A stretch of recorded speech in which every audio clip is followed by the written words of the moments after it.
Eu me lembro aquele dia quando recebi uma pessoa no meu gabinete pastoral para um tempo de aconselhamento. E eu ouvi aquela história daquele homem que chorava comigo, nós choramos juntos, nós oramos a Deus juntos. E enquanto eu ouvia aquela história, eu fui sendo tomado de uma profunda tristeza, que era uma mistura de compaixão, mas também de perplexidade, especialmente também de impotência. Eu não sabia o que dizer, eu não sabia o que aconselhar, e na verdade eu só pude chorar com ele e clamar a Deus que o abençoasse, mas também eu não sabia nem mesmo como orar por ele. Eu não sabia o que pedir a Deus por ele. Quando ele foi embora, eu me sentei novamente, depois de me despedir daquele homem, e eu lembro que eu tive uma profunda crise de choro. Chorei muito na presença de Deus, com sentimentos muito misturados. Compaixão por aquele homem, ao mesmo tempo uma certa culpa de agradecer a Deus que eu não estava naquela situação, porque eu pensei, eu não sei se eu suportaria viver o que aquele homem estava vivendo. E eu me senti culpado. Eu me senti culpado de ter um lugar para voltar, uma casa para voltar, uma família para voltar. Eu voltaria para minha casa no fim daquele dia. E eu pensei, esse homem não tem para quem voltar, ele não tem nada. Ele foi embora e eu não sabia o que fazer por ele. Eu me senti envergonhado, me senti impotente. Acho que me senti com um pouco de constrangimento diante de Deus, me julgando inadequado para estar naquele lugar. Eu falei, o senhor bem podia ter mandado esse homem para conversar com outro pastor, não comigo. E aquilo me marcou muito profundamente. E eu fui falar com o meu orientador espiritual. E contei para ele essa história. E eu disse, olha, eu não sabia o que dizer, o que orar. Eu não enxergava uma solução para aquele problema. Eu não sabia como que ele poderia sair daquela situação, porque aparentemente não tinha saída. E quando a gente está sofrendo e a gente está no meio de um problema, a gente pensa o seguinte, é que Deus pode resolver, ou que a gente pode deixar aquele problema e ir embora do problema e tentar ir para um outro lugar e que o problema vai ficar distante. Ou Deus resolve ou eu vou embora. Mas aquela situação era de tamanha complexidade que eu não via solução. E nem como que aquele homem poderia ir embora. E eu não sabia nem mesmo o que pedir em favor dele. E contei isso para o meu orientador espiritual, que ficou em silêncio, me olhou e disse, a sua partilha como pastor e como orientador espiritual desse homem não é resolver o problema dele, nem dar soluções para ele, e nem dar orientações e conselhos de solução. O lugar que você ocupa na vida desse homem, que Deus colocou você, é o lugar de ajudá-lo a perceber Deus com ele. Ajudá-lo a enxergar na situação em que ele está, na situação em que ele vive, ajudá-lo a perceber Deus presente, para que ele tenha uma experiência com Deus e não com você, não com o seu conselho, não com a sua sabedoria, não com a sua falta de sabedoria e não com a sua solução. Esteja com ele e ajude-o a perceber Deus e que ele tenha uma experiência com Deus, porque Deus está ali. E aquilo fez total diferença na minha vida. E já há muito tempo que eu me ocupo em discernir a presença de Deus comigo e discernir onde está Deus nas circunstâncias, nas situações da minha vida. por onde Deus está se mexendo, se movimentando, o que Deus está fazendo, o que Ele quer fazer em mim, o que Ele quer fazer por mim, o que Ele quer fazer através de mim. Em outras palavras, eu aprendi isso, que nas situações mais complexas e conflitivas e agônicas da minha vida, eu não procuro soluções, eu não procuro portas de saída. Eu me coloco diante de Deus para tentar experimentar, discernir, perceber a presença de Deus comigo, porque esta é uma promessa e uma verdade da Escritura Sagrada para nós. Essa é a boa notícia do Evangelho. Jesus é chamado Emanuel. E Emanuel é Deus conosco. Deus conosco. Deus está aqui conosco. Isto é uma verdade da palavra de Deus. Eu me lembro de Franz Rosenzweig, esse filósofo judeu. Ele diz que a melhor coisa, o melhor que um homem pode esperar é andar acompanhado pelo seu Deus. Que privilégio maravilhoso é andar acompanhado pelo seu Deus. Eu lembrei de Gênesis 17, quando Deus fala com Abraão. Em Gênesis 17, Deus diz a Abraão: eu sou o Deus Todo-Poderoso. Anda em minha presença e ser perfeito. E quando eu vejo isso na palavra de Deus, esse anda em minha presença e ser perfeito, eu não estou pensando na perfeição moral. Eu estou pensando muito mais na perspectiva de Crônicas 16, que diz que os olhos do Senhor passam por toda a terra, procurando aqueles cujos corações são inteiramente dele, para que Deus se mostre forte. É esse coração inteiro para Deus que é o ser perfeito. Quando Deus diz, anda em minha presença e ser perfeito, é como se Ele estivesse dizendo para Abraão, não se esqueça, você é um homem que vai andar acompanhado pelo seu Deus. E Ele está dizendo isso para você, para mim, para nós. Você é uma mulher que vai andar acompanhada pelo seu Deus, não se esqueça disso. Deus está com você, Deus está conosco. Quando Josué está andando pelo deserto, e ele está em fuga, porque o povo está escravizado no Egito, e ali a gente chega em Êxodo capítulo 3, e Deus fala com Moisés de dentro daquela sarça que arde, mas não se consome. Deus manda que Moisés vá falar com Faraó. Deixa meu povo ir para me prestar culto, para me servir. E Deus diz assim para Moisés, eu serei contigo. Porque Moisés diz assim, mas quem sou eu para falar com Faraó? Eu vou chegar lá e dizer que uma plantinha pegando fogo mandou que eu viesse aqui libertar um povo. E Deus disse para ele, eu serei contigo. É como se Deus estivesse dizendo para Moisés, não se esqueça, Moisés, você é um homem que anda acompanhado pelo seu Deus. A mesma coisa acontece com Josué. Capítulo 1, não te mandei eu, ser forte, ser corajoso, porque eu serei contigo. Não se esqueça, Josué, você é um homem que anda acompanhado pelo seu Deus. É isso que Davi fala.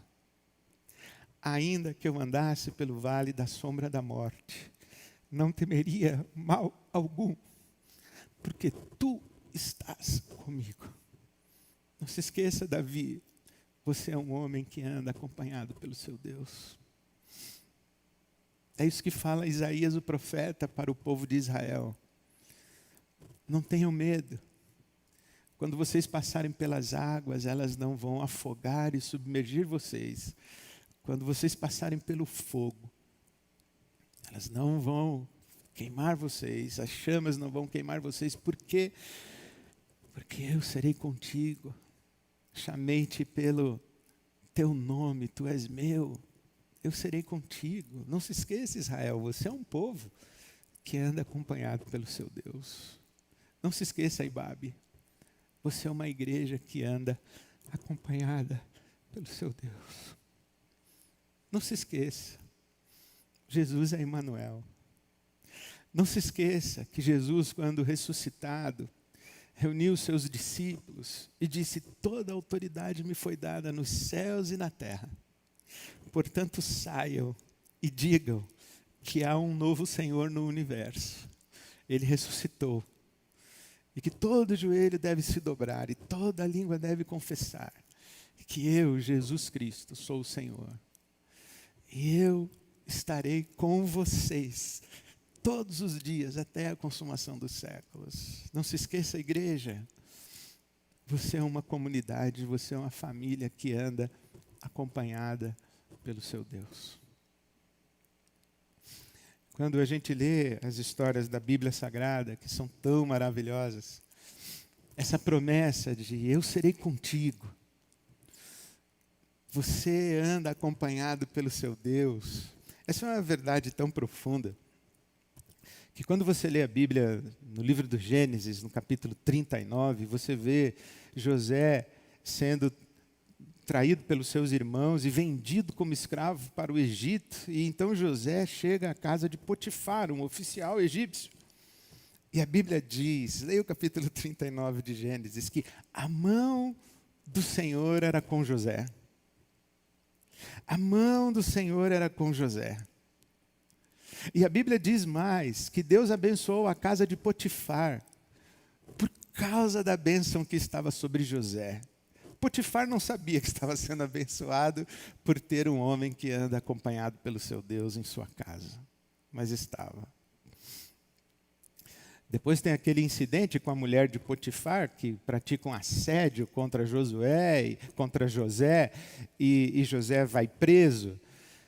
Mas quando chega ali no final do capítulo 39 do Gênesis, diz que José estava na prisão, e a mão do Senhor era com José. E o chefe da prisão encarregou José de cuidar de tudo.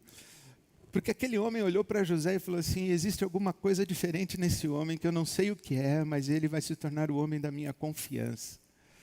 Esse alguma coisa diferente na vida desse homem que eu não sei o que é, tem nome, é Deus. Para nós, atende pelo nome de Jesus. Para nós, é o Espírito Santo sobre nós. As pessoas olham para nós e dizem: tem alguma coisa diferente nessa pessoa. Tem sim, nós somos pessoas que andamos acompanhadas pelo nosso Deus. Nós podemos ser vendidos, nós podemos ser traídos, nós podemos ser abandonados pelos nossos irmãos. Nós podemos parar numa prisão por causa de acusações falsas, calúnias. Nós podemos ser perseguidos. Nós podemos sofrer, mas uma coisa é certa: nós somos pessoas que andamos acompanhadas pelo nosso Deus. Deus está conosco. Deus está conosco. Isso é tão verdadeiro que quando Moisés está no deserto e ele está a caminho da terra prometida com o povo que acabou de sair do Egito, lá pelas tantas, Deus fica Velho Testamento com o povo e diz assim: olha, Moisés, eu vou mandar um anjo acompanhar vocês, esse povo aí, porque senão eu vou destruir esse pessoal. E Moisés tem a petulância, e Moisés tem a ousadia, talvez a mesma ousadia que ele aprendeu com Abraão, que disse para Deus, enquanto intercedia por Sodoma e Gomorra, Abraão disse: eu que sou pó e cinza, me atrevo a falar com o Senhor. Então Moisés teve o atrevimento de falar com o Senhor e disse: o Senhor prometeu que estaria comigo. Não me faça seguir viagem por esse deserto se o Senhor não estiver. Se o Senhor não for comigo, não me faça ir. Porque eu sou um homem que só anda acompanhado pelo seu Deus. E Deus diz assim: sim, Moisés, existe um lugar aqui em mim. E fica aqui comigo, porque eu vou fazer passar diante de você a minha bondade. E você vai contemplar a minha glória. Mas você não vai contemplar a minha glória face a face, porque ninguém pode ver a minha glória e não ser consumido. mas você vai contemplar a minha glória na forma de bondade. E Deus está conosco, sendo bondoso, e essa é a maneira como Deus mostra a sua glória para nós. Isso é tão verdadeiro que Eliseu, o profeta, estava na cidade de Samaria e o rei da Síria. Essa história está no capítulo 6 do segundo livro dos Reis. Eliseu está em Samaria, o rei da Síria está em guerra contra Israel. E o rei da Síria mandou cercar com seu exército a cidade de Samaria. Pela manhã, o ajudante do profeta Eliseu, um moço chamado Geazi, acordou e quando olhou para fora para contemplar o dia que nascia, viu o exército sírio. Voltou desesperado e amedrontado e falou com Eliseu, o profeta. Então Eliseu saiu, levantou os olhos aos céus e disse ao moço: não tenha medo. Aqueles que estão conosco são em número maior. E Eliseu disse: Senhor, abre os olhos desse moço para que ele veja. E então Geazi tem a oportunidade de contemplar o exército de anjos do Senhor. Porque é o que a palavra de Deus diz, né? Que os anjos do Senhor acampam ao nosso derredor, ao nosso redor. E eles estão conosco. Porque nós somos pessoas que andam acompanhadas pelo seu Deus. Isso é tão verdadeiro que o rei Nabucodonosor, da Babilônia, exigiu que as pessoas orassem e prestassem reverência a ele. Mas os príncipes de Israel que estavam naquele cativeiro, e essa história você encontra no livro de Daniel, no capítulo 3. Os príncipes de Israel, a elite intelectual de Israel, os jovens que estavam sendo formados para a governança de Israel, eles estavam lá e se recusaram a adorar o rei Nabucodonosor. E o rei deu ordens que quem não o adorasse seria lançado na fornalha, no fogo. E Sadraque, Mesaque e Abdenego foram lançados na fornalha. Mas a certa altura, o rei diz: nós não lançamos 3 pessoas no fogo? Por que eu vejo 4? Por que eu vejo 4? Porque nós somos pessoas que andamos acompanhadas pelo nosso Deus. Não tenha medo. Não tenha medo desse tempo. Tome seus cuidados. Faça a sua parte. Cuide-se. Tenha cautela, observe as orientações dos médicos, dos especialistas. Ouça a voz da ciência. É voz de Deus também, a voz da ciência também é voz de Deus. Ela nos protege. Então, faça a sua parte. Mas não tenha medo. Talvez a gente diga assim: Senhor, nós estamos lutando contra um vírus que se espalha, se multiplica, sofre mutações. O que vai ser de nós? Não tenha medo. Nós andamos acompanhados pelo nosso Deus. Tanto que a maior agonia de Jesus na cruz é justamente essa. O grito de Jesus na cruz é: Deus meu, por que me desamparaste? E Jesus está fazendo eco ao capítulo 54 de Isaías, quando se diz: por um pequeno momento te deixei, mas com grande misericórdia eu te recolhi. Essa agonia de Jesus, como se o Pai tivesse virado o rosto. E ele grita no seu senso de abandono, porque não há sofrimento e dor maior do que a perda da conexão com a presença